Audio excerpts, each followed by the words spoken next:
હવે મારી નીતિ, મારું ભાગ્ય, અથવા તો હું નીતિ વાંચું એટલે મને બધું મળવું જોઈએ. જો હું એ ન્યાયથી ચાલું ને તો મારે સતયુગમાં જન્મ લેવો જોઈએ.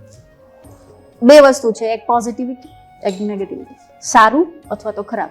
બરાબર, બે ત્રાજવાના પલડા સમજો. હવે આને સારું સમજ્યું. સતયુગમાં છે ને એ ટોપ લેવલ ઉપર હોય, એનું હાલે, દુનિયા ઉપર એનું રાજ છે. બરાબર. પછી દ્વાપર, ત્રેતા, કળિયુગ, તો નેગેટિવિટીનો સમય છે. અત્યારે એનું ઊંધું નાખશે તો એ સીધું જ પડશે. સમય એનો છે. અને અત્યારે જે હાચા માણસો છે ને એ હેરાન થશે. એની ત્રાહિમામ પોકારવાથી જ ઈશ્વર આવશે.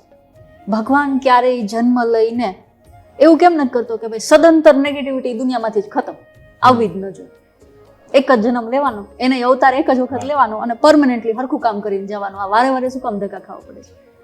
પરમનન્ટલી ક્યારેય નાશ નહીં થાય, નહીં સારું કે નહીં ખરાબ, કેમ કે બેયના હોવાથી આ સંસાર ચાલે છે. કે કોઈ પણ ભૂમિ લેવી હોય, જમીન લેવી હોય, એટલે લોકોના મનમાં પ્રશ્ન હોય. 2 જણાને સાથે લઈ જાય, 3 જણાને લઈ જાય, એ વ્યક્તિ પછી નક્કી ન કરી શકે.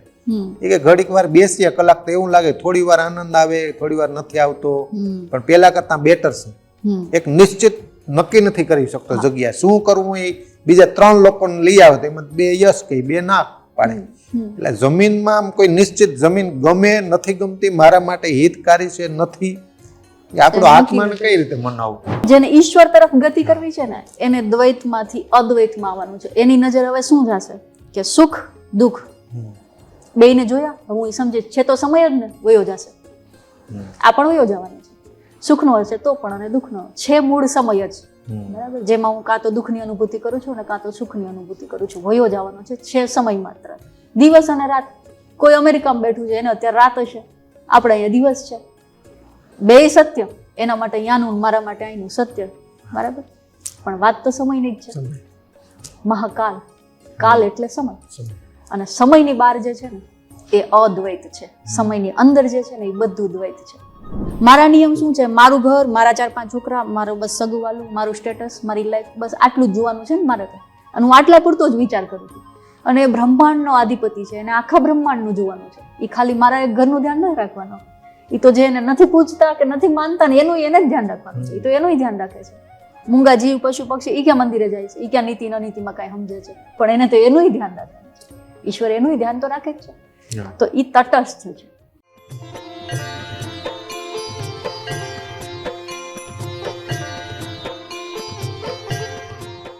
અને સ્ક્રીન ઉપર મિત્રો મારી ડાબી બાજુ નિહાળી શકો છો કે સુખપુર, બાબરા નજીક સુખપુર આવેલું છે ને ત્યાં આદેશ આશ્રમ અને ત્યાંના મહંત યોગીની શ્રી મહેશ્વરીનાથજી આજે ફરીવાર તીરથ દર્શન કાર્યક્રમના આ સત્સંગની અંદર આપણી સાથે જોડાયેલા છે. બાપુ ખૂબ ખૂબ સ્વાગત છે. આદેશ.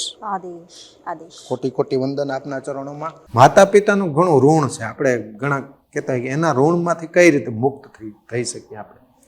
આમ સામાન્ય પ્રશ્ન છે પણ ગૂઢ રીતે ગહેરો છે, ઊંડો પ્રશ્ન છે.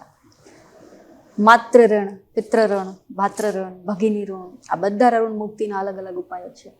પણ એમાં માત્ર પિતૃ ઋણ એવું છે કે ખુદ રામ ને કૃષ્ણ પણ એમાંથી છૂટી શકતા નથી. ધર્મ એવું કહે છે કે ધર્મનું દાન છે ને એ મહાદાન છે. તો જ્યારે તમે તમારા માતા પિતાને ધર્મનું દાન આપી શકો ને ત્યારે તમે એના ઋણમાંથી છૂટી શકો. કેમ કે જન્મ મને એને આપ્યો છે ને, તો હું જે કાંઈ કરીશ એ એની કૃપાથી છે. મને આ શરીર મળ્યું છે એની મરજીથી મળ્યું છે ને, એના ઈચ્છે તો હું ન હોય. તો હું જે કાંઈ કરું છું ને, ભજન કરું છું, તપ કરું છું, સેવા કરું છું, જ્ઞાન અર્જિત કરું છું, આ શરીર છે તો કરું છું. અને આ શરીર એનું ઋણી રહેવાનું છે. પણ હું જેટલું પણ આનો સત્કર્મ કરીશ એનો એક હિસ્સો જ્યારે એને મળે ને ત્યારે હું એના ઋણમાંથી છૂટી શકું. તો ભગવદ્ ગીતામાં કૃષ્ણ દેવકી અને યશોદાના ઋણમાંથી છૂટવાની વાત કરે છે. કઈ રીતે? આ ધર્મના પ્રચારથી. જેટલું પણ, કેમ કે મોહ છૂટવે ને તો એને જ્ઞાન મળશે, જ્ઞાન મળશે તો એ પણ મોક્ષ ગતિને પામશે. અને તો જ, કેમ કે આજ જે બાપ છે એ કાલ દીકરો થશે, અને આજ જે દીકરો છે એ કાલ બાપ થશે, અને આ ચક્ર ચાલે જ રાખશે જ્યાં સુધી મોહ નહીં છૂટે ત્યાં સુધી. તો મોહ છૂટે ને, ધર્મ જ્ઞાનથી જ મોહ છૂટે, સલાહ દેવાથી ના છૂટે. ઇન્ફોર્મેશન તો આજ દુનિયામાં ઘણી બધી છે, બધા સપ્લાય કરે છે, અપ્લાય કોઈ કરતું નથી. તો એ જ્ઞાનની સપ્લાય નહીં, એને તમારા જીવનમાં જ્યારે અપ્લાય કરો, જેટલું પણ મને જ્ઞાન મળ્યું એને હું મારા જીવનમાં જ્યારે લાગુ પાડું ને તો એ પુણ્ય મારા એકનું નથી, એની ઉપર મારા માતા પિતાનો અધિકાર છે, કેમ કે આ શરીરથી થાય છે. તો એનાથી જ્યારે એનો મોહ ભંગ થાય, એને જ્યારે સદગતિ મળે, ત્યારે હું એના ઋણમાંથી છૂટી શકું. બીજો કોઈ રસ્તો નથી, કેમ કે ભગવાનને ફૂલ ચડાવવું, નિવેદ ધરાવવું, જલથી દૂધથી અભિષેક કરવું, પણ એમાંની એક બી વસ્તુ મારાથી બને એમ છે, એ બધું એનું ને એનું આપેલું છે ને હું એની પૂજા કરું છું. પણ ત્યારે ભગવાન શું જોવે છે? ભાવના જોવે છે. હું એને ઈ આપું છું. ભગવાન ઈ નથી જોતો ફૂલ કયું ચડાવ્યું, દૂધ છે કેવું, 32 ભાતના ભોજન નહીં, ઈ નથી જોતો. એ લગાવવા વાળા ભાવ શું છે એ જોવે છે. તો એવી જ રીતના મારા માતા પિતા, હું કેટલી પૈસાદાર થઈ જાઉં એનાથી એને નથી, હું જીવન કેવું જીવું છું એનાથી એને ફરક છે. હું દુઃખી તો નથી ને, એનાથી એને ફરક છે. તો હું જેટલા સત્કર્મ કરીશ ને એની આમ છાતી ફૂલાઈશ. સારા કર્મ કરે ને દીકરો તો સમાજમાં બાપ છે ને આમ છાતી 36 કરીને હાલી શકે. હા, તો એનું મોહ ભાંગશે. એક લેવલ હોય ને, ખુશીનું પણ એક લેવલ આવે. હા, ખુશીનું પણ એક લેવલ આવે. એ પૂરું થઈ જાય પછી સમજાય કે અચ્છા મારો દીકરો મારાથી પણ આગળ. અમે જેમ સાધુમાં કહે ને કે ચેલા ગુરુથી સવાયા નીકળે, પછી એનો મોહ ઉતરી જાય. હા, પછી એને સંતોષ આવી જાય અને તમે એના ઋણમાંથી છૂટી શકો. પણ એનાથી એક સ્ટેપ આગળ થઈને જઈને દેખાડવું પડે કે દીકરો બાપથી હવાયો થઈ ગયો.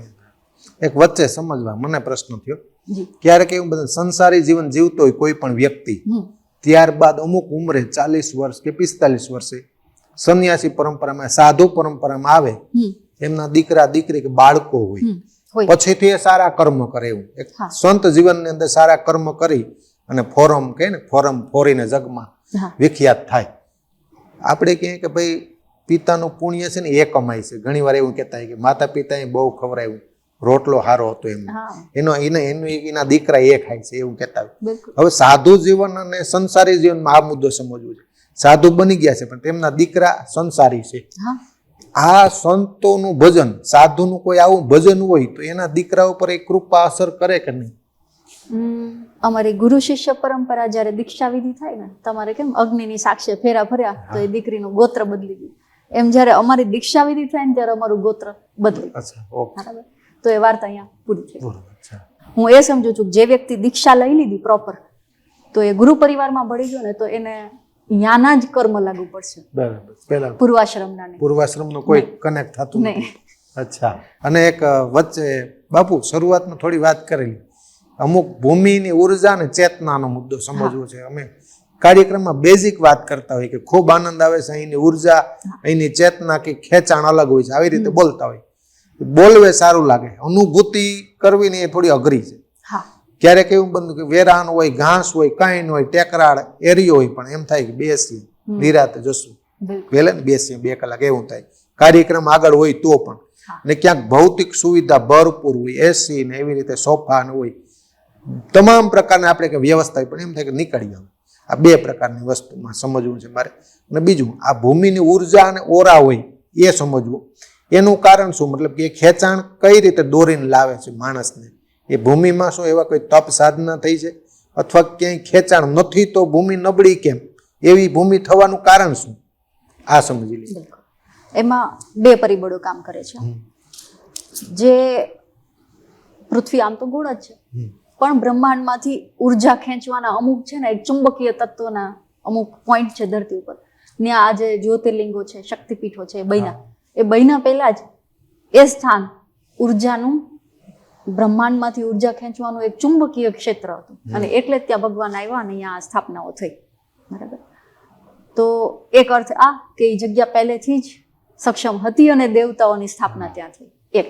બીજું, કોઈ ભૂમિ વિરાન છે, બંજર છે, કોઈ જાતની સારી ઉર્જા સાથે નથી. બરાબર? એ એટલા માટે કે આ ભૂમિ આપણો ભાર ઝીલે છે, એમ કહે છે, ધરતી ભાર ઝીલે છે. તો શરીરનો વજનની વાત નથી, કર્મનો ભાર. હું છે ને, મારા કેટલા જન્મના કર્મ હશે, ક્યાં મારા ખભા ઉપર મને વજન મહેસૂસ થાય છે? યા ધરતી ભાર ઝીલે છે. તો આ ભૂમિ હજારો પાપને પણ, આપણા જ કરેલા પાપને પણ સંગ્રહીને બેઠી છે. એનો ભાર એ ઝીલીને બેઠી છે, ભૂદેવી. બરાબર? તો એ ભૂમિ અમુક ક્ષેત્રે એટલા કર્મ એટલા ખરાબ થઈ ગયા ને, તો એ ભૂમિની ઉર્જા એટલી ત્યાં ઉગ્ર થઈ ગઈ, બેચેની કરાવે, અશાંતિ લઈ આવે. અથવા તો એમ કહો કે અહીંયા જાઓ તો શાંતમાં શાંત માણસે ઘડીક એને બતાવો તો ક્રોધમાં આવી જાય, એવું થઈ જાય. અમુક જમીન જ એવી હોય, એ જમીન લે એટલે એને ડખો થાય. આ સામાન્ય રીતે લોકો ખ્યાલ હશે. તો સૂર્યનો પ્રકાશ તો ધરતી પર એક જેવો પડે છે ને, છતાંય અમુક જમીન ઉપજાઉ છે અને અમુક બંજર છે. એવી જ રીતના બ્રહ્માંડમાંથી ઉર્જાઓ તો એક જેવી જ પડે છે. અમુક જમીન છે ને એ બહુ ગ્રાહક છે કોસ્મિક પાવર ખેંચી લેવા માટે, અને અમુક ભૂમિ એવી છે કે એ કોસ્મિક પાવર રિઝર્વ તો નથી કરતી પણ સામે નેગેટિવિટી ખેંચે છે. તો એ પહેલેથી જ છે, હવે એમાં કોઈ ચેન્જીસ નથી. એ ભૂમિ એ રીતે બની જ છે, બરાબર. અને કોઈ ભૂમિ એવી છે જે ન્યુટ્રલ છે, સ્ટેબલ. તો અહીંયા કોઈ સંત આવ્યા એને ભજન કર્યા, અથવા તો સમજો બહુ મોટા યજ્ઞો થયા, જે આપણે પહેલા વાંચતા ને કે ભાઈ યજ્ઞ માટે સ્થાન નક્કી કરવામાં આવતું. રાજસુ યજ્ઞ કરવાનો છે તો એમ ન વિચારતા ઘર આંગણે કરો એટલે બહુ સારું, નહીં, એ સારું સ્થાન ગોતતા કે અહીંયા મહાભારતના યુદ્ધ માટે સારું યુદ્ધ ભૂમિ કઈ છે ને એ ગોઈતી હતી કે સારું એ ભૂમિ કઈ છે કે જ્યાં અમારા લોકો મરશે ને તો ભટકશે નહીં. આ વિચારી અને સારું ક્ષેત્ર કુરુક્ષેત્ર નક્કી થયું હતું કે અહીંયા યુદ્ધ કરો. ભીષ્મ પિતામહે ગોત્યું હતું ને કે આ ક્ષેત્રમાં કે આપણા પૂર્વજો અહીંયા પહેલા કેટલાય સત્કર્મ કરી ગયા છે, તો આ જગ્યાએ આપણું લોહી વહે. કેમ કે મરવાનું જ હતું યુદ્ધમાં, કોઈ ને કોઈ તો, અને પરિવારના જ હતા, એક જ પરિવારનો ઝઘડો હતો. તો એ ભૂમિ નક્કી કરાઈ હતી. જો યુદ્ધ માટે ભૂમિ નક્કી કરાતી હોય તો સત્કર્મ માટે કરાતી, સારો કોઈ યજ્ઞ કરવો છે તો એના માટે ભૂમિ નિશ્ચિત કરવામાં આવતી. આજના સમય પ્રમાણે એમ થઈ ગયું કે આપણી ઘરે કરો, ઘર આંગણે કરો ને એટલે એનો લાભ જાજો થાય. હકીકતમાં એવું નથી. તમે જો પુણ્ય ક્ષેત્રમાં જઈને કરશો ને તો એનો લાભ તમને વધારે મળશે.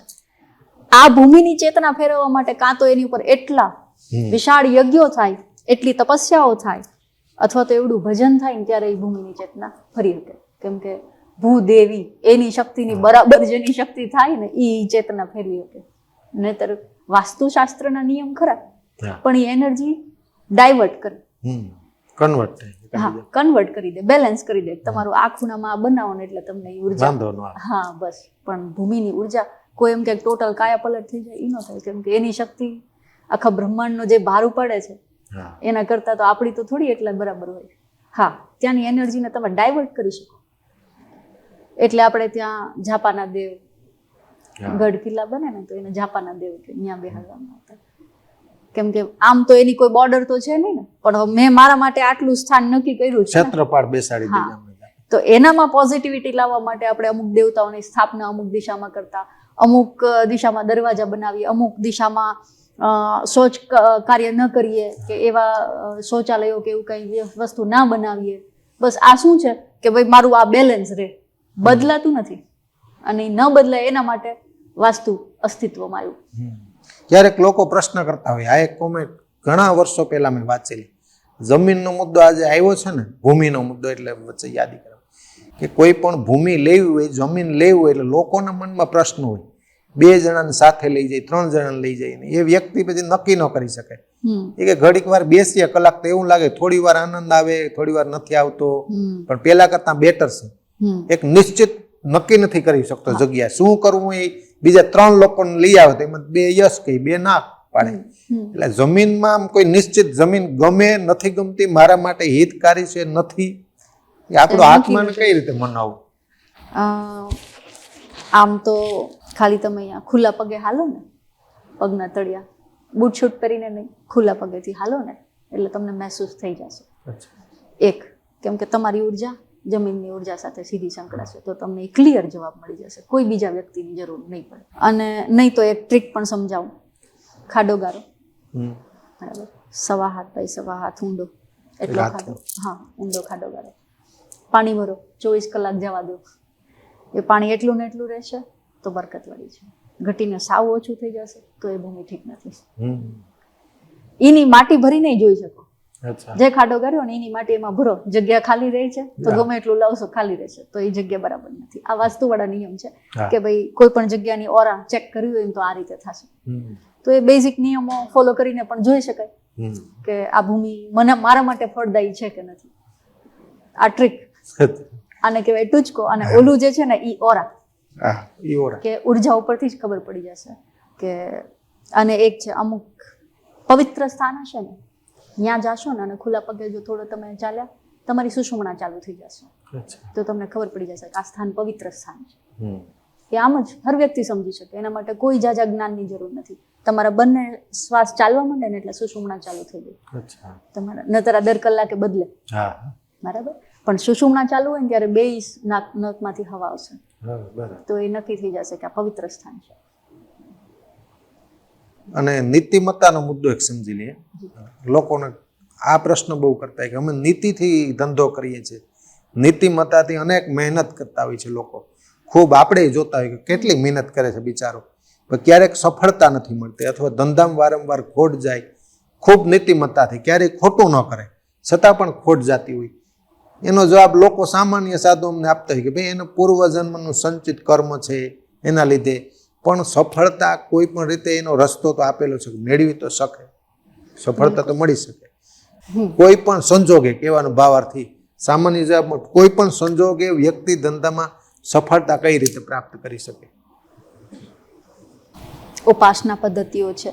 જો તમે ગમે એટલા કર્મ કરીને આવ્યા છો, કે તમારા ગ્રહો ગમે એટલા ઊંડા જતા છે, તો અમુક ઉપાસના પદ્ધતિઓ છે જેનાથી તમે પ્રાપ્ત કરી શકો. પણ આવું શું કામ થાય છે? તો એનો જવાબ તમે પોતે જ આપ્યો કે સત્ય નીતિથી ચાલુ છે. પણ નીતિથી કેમ ચાલે છે? મારાથી ખોટું નથી થતું. એટલે નીતિ બે રીતે હોય કે હું ભયભીત જ એટલી છું, મને ખોટું, જો મારે 2 નંબરનું કામ કરવું છે તો જેલમાં જવાની માનસિક તૈયારી હોય ને, અથવા તો મન કોઈનાથી બીક નથી લાગતી, બરાબર, તો એ બે અનીતિનું કામ કરી શકે છે. પણ નીતિથી ચાલે છે એનો સ્વભાવ છે નીતિ કે ડર છે?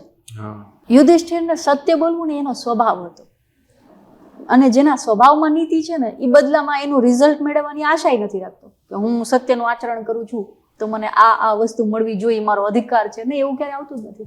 એ ભાઈ ખોવે છે, પત્ની ખોવે છે, રાજ્ય ખોવે છે, હર અપમાન સહન કરે છે, પણ સત્યને નથી છોડતો. ખુદ ઈશ્વર આવીને કહે છે કે ભાઈ એટલું તો ખોટું બોલો કે અસ્વસ્થતામાં મરાણો, નતર યુદ્ધ ખોઈશો, બરાબર. ભગવાને છેલ્લે શંખ વગાડવો પડ્યો, પણ એને સાચું તો બોલ્યું કે અસ્વસ્થતામાં મરાણો, પણ ખબર નથી હાથી કે નર. આ પાછલી લીટી બોલાડી ને ત્યારે ભગવાન કૃષ્ણને શંખનાદ કરવો પડ્યો કે આ બોલ્યા વગર રહે ને, આ બોલી જ દેશે. દ્રોણાચાર્ય એનું માનીએ લે. જો આ લીટી દ્રોણાચાર્યને સંભળાણી હોત ને તો એ સમજી જાત કે અસ્વસ્થતામાં મરાણો છે, પણ એ નર નથી. અને ભગવાને એટલા માટે એક કિમિયો કર્યો, શંખનો નાદ કર્યો. બીજી લીટી દ્રોણાચાર્યને કાને પડવા જ ન દીધી. હવે એ યુદ્ધ હારવાય તૈયાર હતો, પણ સત્ય નહીં છોડું, આ એનો સ્વભાવ છે. એનાથી રિટર્નમાં એને કાંઈ જોતું નથી. હવે મારી નીતિ, મારું ભાગ્ય, અથવા તો હું નીતિવાન છું એટલે મને બધું મળવું જોઈએ. જો હું એ ન્યાયથી ચાલું ને તો મારે સતયુગમાં જન્મ લેવો જોઈએ. 2 વસ્તુ છે, એક પોઝિટિવિટી, એક નેગેટિવિટી, સારું અથવા તો ખરાબ, બરાબર. 2 ત્રાજવાના પલડા સમજો. હવે આને સારું સમજીએ. સતયુગમાં છે ને એ ટોપ લેવલ ઉપર હોય, એનું હાલે, દુનિયા ઉપર એનું રાજ છે, બરાબર. પછી દ્વાપર, ત્રેતા, કળિયુગ, તો નેગેટિવિટીનો સમય છે. અત્યારે એનું ઊંધું નાખશે તો એ સીધું જ પડશે, સમય એનો છે. અને અત્યારે જે હાચા માણસો છે ને એ હેરાન થશે. એની ત્રાહીમામ પોકારવાથી જ ઈશ્વર આવશે. ભગવાન ક્યારેય જન્મ લઈને એવું કેમ નથી કરતો કે ભાઈ સદંતર નેગેટિવિટી દુનિયામાંથી જ ખતમ, આવવી જ ન જોઈએ. એક જ જન્મ લેવાનો, એને અવતાર એક જ વખત લેવાનો અને પરમનન્ટલી હરખું કામ કરીને જવાનું. આ વારે વારે શું કામ ધક્કા ખાવા પડે છે? પરમનન્ટલી ક્યારેય નાશ નહીં થાય, નહીં સારું કે નહીં ખરાબ, કેમ કે બેયના હોવાથી આ સંસાર ચાલે છે. ત્રાજવા વગર માપ ન થાય. બિલકુલ, માપ બેયની આવશ્યકતા છે. જો આ દુનિયાને ટકાવી રાખવી છે તો બેયની જરૂર છે. તો શું કર્યું? સમય. એક વખત આનો સમય છે, આનો સમય છે. તો આપણે અત્યારે જે સમયમાં જીવી છીએ ને, તો આમાં સત્ય, નીતિ, ન્યાય, જેટલા પણ પોઝિટિવ કર્મ તમે ગણી શકો ને, એને તકલીફ પડશે, એ નિશ્ચિત છે. એ ભગવાનને તમારી ઉપર આમ ખાર છે ને તમને જે એકને હેરાન કરવા છે, તમને દુઃખી કરવા છે એટલા માટે છે એવું નથી. આ યુગ અત્યારે એ છે. મારે એ પણ સમજીને જવું પડશે ને કે હું કયા યુગમાં જીવું છું. હવે અત્યારે હું સતયુગ જેવી તો અપેક્ષા ન રાખું ને કે ભાઈ તપ કર્યું એટલે જગત આખું તમને હાથ જોડીને ઊભું રહે, તમે હાલો એટલે તમારો રસ્તો કોઈ ક્રોસ ન કરે, એટલું તમને માન સન્માન મળે. એ સતયુગમાં થાય, અત્યારે ન થાય. કર્મની બાબતમાં પણ પરિવર્તન આવે અત્યારની પરિભાષા. બિલકુલ. અત્યારે હું તમારી સાથે વાતચીત કરું ને બાપુ, અનેક જીવાણુ મૃત્યુ પામ્યા હશે. કેટલા? અત્યારે લાખો. આ સાંપ્રત સમયમાં આ પણ જરૂરી છે કે આ લોકો વિડીયોના મારફતે અનેક લોકોને માહિતી પણ મળશે. એટલે એ પરિભાષા સમય પ્રમાણે જેને આ દુનિયા બનાવી છે ને, જેને આપણે પરમ તત્વ કહીએ છીએ, પરમાત્મા, બરાબર, એને બધા જોડકાવાળી વસ્તુ છે ને, જેને કહેવાય દ્વૈત, હા. એનું જ નામ માયા છે. અને એનાથી જ આ જગત ચાલે ને એવી વ્યવસ્થા છે. દિવસ છે તો રાત છે, સુખ છે તો દુઃખ છે, સારું છે તો ખરાબ છે, મારું છે તો બીજાનું જ છે. અને જ્યાં સુધી હું એમાંથી એકાદી ખાનામાં છું ને, નીતિ છે તો અનીતિ છે, તો હું નીતિમાં છું ને તો અનીતિ મારી ભેગી રહેશે, એ છોડી નહીં શકાય, કેમ કે એક જ સિક્કાની બે બાજુ છે. અને અધ્યાત્મ વસ્તુ એ છે, ધર્મ વસ્તુ એ છે કે તમને એ શીખવે છે કે આ જેટલું તમને ડબલ દેખાય છે ને, મગજમાંથી બુદ્ધિથી આમ એને તોડીને આપણે કટકા કરીને જોઈએ છીએ કે ભાઈ આ તો આ વ્યક્તિ મારા પરિવારનો છે, મારો દીકરો, પાડોશીનો દીકરો છે, આ મારો નથી. આ જુદું કરવાની દ્રષ્ટિ છે ને એ સંસારની દ્રષ્ટિ છે. તો એકમાં પક્ષમાં રહીશ ને તો બીજાને હું મારા વિરોધમાં મૂકીશ જ. આ ન્યાય છે, કુદરતનો નિયમ, જેનાથી આ દુનિયા ચાલે છે. નિયમ કોઈના માટે બદલશે નહીં. આ બે ત્રાજવાની વાત કરી ને, એમાં વચ્ચે એક સ્તંભ છે, એ તટસ્થ છે, એ એક કઈ બાજુ ઝૂકતો નથી, નતર બરાબર માપ નીકળે નહીં. અને એ જે તટસ્થ છે ને એ ભગવાન છે, એ કોઈના માટે બદલતો નથી, એ કોઈ એક તરફ ઝૂકી નથી જતો. એ કૌરવ પાંડવનું યુદ્ધ કરાવે છે ને તો એ કૌરવ બાજુ જાજો નમી જાય છે કે પાંડવો બાજુ જાજો નમી જાય છે એવું નથી. તટસ્થ છે, એ નીતિથી જ ચાલે છે. કયા નિયમથી ચાલે છે? સૃષ્ટિના નિયમથી. મારા નિયમ શું છે? મારું ઘર, મારા 4-5 છોકરા, મારું બસ સગુવાલું, મારું સ્ટેટસ, મારી લાઈફ, બસ આટલું જ જોવાનું છે ને મારે તો. અને હું આટલા પૂરતો જ વિચાર કરું છું. અને એ બ્રહ્માંડનો અધિપતિ છે, એને આખા બ્રહ્માંડનું જોવાનું છે. એ ખાલી મારા એક ઘરનું ધ્યાન નથી રાખવાનું. એ તો જે એને નથી પૂછતા કે નથી માનતા ને એનું એને જ ધ્યાન રાખવાનું છે. એ તો એનું ધ્યાન રાખે છે. મૂંગા જીવ, પશુ પક્ષી, એ ક્યાં મંદિરે જાય છે? એ ક્યાં નીતિ અનીતિમાં કાંઈ સમજે છે? પણ એને તો એનું ધ્યાન રાખવાનું છે. ઈશ્વર એનું ધ્યાન તો રાખે જ છે. તો એ તટસ્થ છે. મને એમ થાય હું 5 શ્રીફળમાં માનું અને 5 વખત હાલીને જવાની માનતા રાખું એટલે હું જે કહું એ કરવા માંડશે, તો એ મારી મૂર્ખતા કહેવાય ને. કેમ કે એને શું પડી છે? અરબો ખરબોમાં કદાચ મારા જેવું એક એને ન હોય માને તો એને શું પડી છે? શું ફરક પડવાનો હતો? આ તો હું રિશ્વત. કેમ કે મને કોઈક આવું કરે તો હું રાજી થઈ જાઉં છું ને, એટલે મને એમ લાગે. હા, પણ હા, એનાથી આશા મળે તમને કે થઈ જશે. ત્યાં જવાથી તમને હિંમત રહે, માણસ હારે નહીં, એ ફાયદો છે. પણ એવું કે હું 5 શ્રીફળ વધારું એટલે ભગવાન મારું કામ, મતલબ જેમ હું મારા કામવાળાને ચીંધી શકું ને એમ હું કહું અને એને કરી જ દેવું પડે, એ વાત ખોટી. એ ન થાય. એક જોક્સ કહેતા હોય બાપુ અમે કાર્યક્રમમાં, એક ભાઈ આવ્યા હનુમાન બાપાના મંદિરે, 40 રૂપિયા ધર્યા ને પછી એમ કીધું હે હનુમાન બાપા BMW આપી દેતા. હનુમાન બાપાએ જવાબ દીધો કે ડાઉન પેમેન્ટ જેટલા તો ધરો. એના શું જોક્સ કરતા એ વચ્ચે.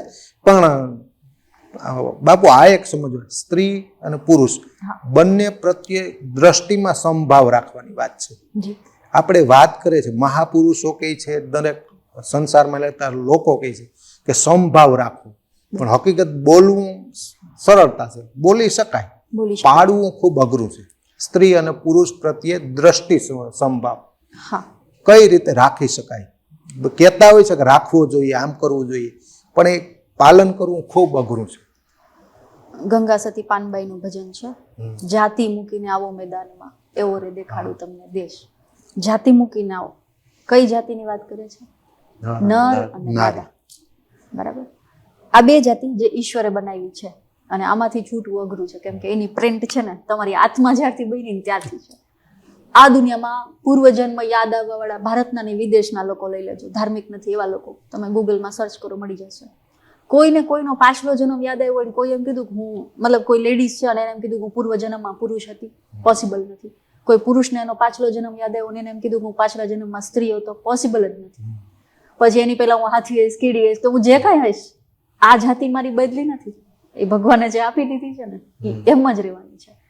આનાથી પર થાવ ત્યારે હું ઈશ્વરના ક્ષેત્રમાં પ્રવેશ કરું છું, એ દેશમાં જ્યાં જાતિ નથી. મતલબ આત્માને કોઈ જેન્ડર નથી, શરીરને છે. શરીરની સૃષ્ટિ એને બનાવી છે ને, તો એ હાથીમાં, માછલીમાં, કીડીમાં, મકોડામાં, માણસમાં બધે લાગુ પડે છે. અને આ જે લાગુ પડે છે ને એ માત્ર શરીરને લાગુ પડે છે. હું જ્યારે પણ જોઉં ત્યારે હું જોઉં છું કે આ શરીર સ્ત્રીનું છે, આ શરીર પુરુષનું છે. પણ જ્યારે હું સંવાદ કરું છું, જ્યારે હું સત્સંગ કરું છું, તો હું એની આત્મા સાથે કરું છું. આત્માને કોઈ જેન્ડર નથી. ના એ પુરુષ છે, ના એ સ્ત્રી છે. નથી એને મારી શકાતો, નથી એને જીવાડી શકાતો, નથી એને બાળી શકાતો, નથી એને સૂકવી શકાતો. તો આ જે આત્મા છે ને એ ઈશ્વરના ક્ષેત્રમાં આવે.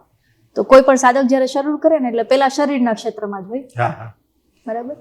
બ્રહ્મચર્ય જ આને કીધું છે. હકીકતમાં આપણા લોકોને બ્રહ્મચર્યની સાચી વ્યાખ્યા જ નથી ખબર. હું સ્ત્રી છું અને હું એમ કહું નહીં, સ્પર્શતા નહીં, 10 ફૂટ દૂર રહ્યો, કેમ? તો હું તો બ્રહ્મચારી છું. મતલબ જો હજી હું તમને એમ સમજુ છું ને કે આ પુરુષ છે હા તો મારી અંદર બ્રહ્મચાર્યનો ખય નથી આવ્યો. કેમ કેમ કે હું તમને એ નજરથી તો જોઉં છું ને કે મને દેખાય કે આ પુરુષ છે. મારી દ્રષ્ટિમાં આ ભેદ તો છે ને, જાતિવાળો ભેદ હજી તો છે છે મતલબ બ્રહ્મચર્ય નથી. રામજીની સાથે, સીતાજીની સાથે હનુમાનજી આટલો સમય રહ્યા, ક્યાંય હનુમાનજી એમ કીધું હોય તો બતાવો કે સીતા માતા ડિસ્ટન્સ, દૂર રહો, કે મારે હું આવું એટલે તમે આમ પડદો કરી જાજો. નહીં, બ્રહ્મચર્ય મારું છે ને તો એને પાલન કરવાની રિસ્પોન્સિબિલિટી મારી છે. હું દુનિયાને થોડી એના મુતાબિક જીવાડવા માટે મજબૂર કરી શકું. ભાઈ હું એક સ્ત્રી છું, હું બ્રહ્મચારી છું, મારી આસપાસ પુરુષો ન આવવા જોઈએ. તો એ બ્રહ્મચર્ય મારું થયું કે એ લોકોનું થયું? મારે બ્રહ્મચારી રહેવાનું છે તો મારામાં એટલો સંયમ છે કે હું જેને પણ જોઉં છું ને હું એને કાં તો મને દ્રષ્ટિભેદમાં જાતિભેદ વયો જાય અને કાં તો હર એક પુરુષને પુત્ર સમાન જો. બસ આ બે જ રસ્તા છે અને તો જ બ્રહ્મચર્ય રહે. બાકી જે આડંબરનું બ્રહ્મચર્ય છે ને, કોઈ પુરુષ બ્રહ્મચારી હોય તો સ્ત્રીઓ સાથે એવું કરશે અને સ્ત્રી બ્રહ્મચારી હશે તો પુરુષો સાથે આવું કરશે. એ બ્રહ્મચર્ય છે ને. જાતિ, આ નર હોવું ને માદ હોવું, આ ભૂલાઈ જાય ને ત્યારે આપણે ઈશ્વરના ક્ષેત્રમાં પ્રવેશ કરીએ. અને એટલે જ વાત આપણી પાછી જ્યાં આવશે, દ્વૈત અને અદ્વૈત. અદ્વૈત મતલબ આત્મા, દ્વૈત તો આ પણ એક ભેદ તો થયો ને, નર અને માધવ. જેમ સુખ અને દુઃખ, દિવસ અને રાત, આ એક ભેદ જ છે. સંસારી જોશે હું પુરુષ છું, હું સ્ત્રી છું, વ્યવસ્થાના ભાગ રૂપે સંસારી જોશે કેમ કે માયા છે અને એનાથી આ જગત ચાલે છે. જો આ ન સમજમાં આવે તો તમારે સંતતિ નથી થવાની, તો આ સંસાર જ આગળ નથી હાલવાનો. બરાબર? સંસારી જોશે, પણ જેને ઈશ્વર તરફ ગતિ કરવી છે ને એને દ્વૈતમાંથી અદ્વૈતમાં આવવાનું છે. એની નજર હવે શું જશે કે સુખ દુઃખ બેયને જોયા, હું એ સમજે છે તો સમય જ ને વયો જશે. આ પણ વયો જવાનો છે. સુખનો હશે તો પણ અને દુઃખનો છે, મૂળ સમય જ. બરાબર? જેમાં હું કાં તો દુઃખની અનુભૂતિ કરું છું અને કાં તો સુખની અનુભૂતિ કરું છું. વયો જવાનો છે સમય માત્ર. દિવસ અને રાત. કોઈ અમેરિકામાં બેઠું છે એને અત્યારે રાત હશે, આપણે અહીંયા દિવસ છે. બે સત્ય, એના માટે અહીંયાનું, મારા માટે અહીંનું સત્ય. બરાબર? પણ વાત તો સમયની જ છે. મહાકાલ, કાલ એટલે સમય, અને સમયની બહાર જે છે ને એ અદ્વૈત છે. સમયની અંદર જે છે ને એ બધું દ્વૈત છે. અને એટલે ઈશ્વરને મહાકાલ કીધા. મહાકાલ એટલે એ સમયની બહાર છે. શિવને મહાકાલ નામ આપીએ છીએ. સમયની બહાર, બાવળની બહાર. એ નથી આવતા અને નથી જાતા, એ છે. બાકી અવતાર વિષ્ણુને લેવાના, પાલન કરતા છે ને પિતા, એને ઘરને સંભાળ લેવાની છે એટલે એને અવતાર લઈને આવવાનું છે. શિવ નથી આવતા કે નથી જાતા, અને એટલે એને મહાકાલની ઉપમા મળી છે. તો આપણે બધા સમયના ચક્રમાં છીએ, બંધનમાં છીએ. મુક્તિ એટલે જ આ મહાકાલ, સમયની બહાર નીકળી જાઓ, એનું જ નામ મુક્તિ છે.